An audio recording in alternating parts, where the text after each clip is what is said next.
ஏடும் எழுத்தும் படிக்கவில்லை, என்ன எனக்கே பிடிக்கவில்லை. அழகா படிச்சவ சம்சாரம், அதுதான் இப்போ விவகாரம்.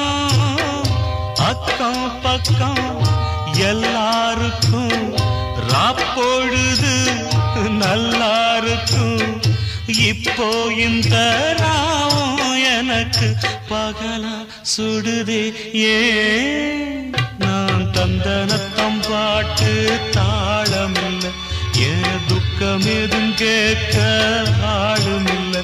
நல்ல வைரக்கல்லு பக்கத்தில உப்பத்தான் சேர்த்து வச்சதங்க சாமி செஞ்ச தப்புத்தான். நான் உப்புத்தான், நான் தந்தனத்தம் பாட்டு தாளம்.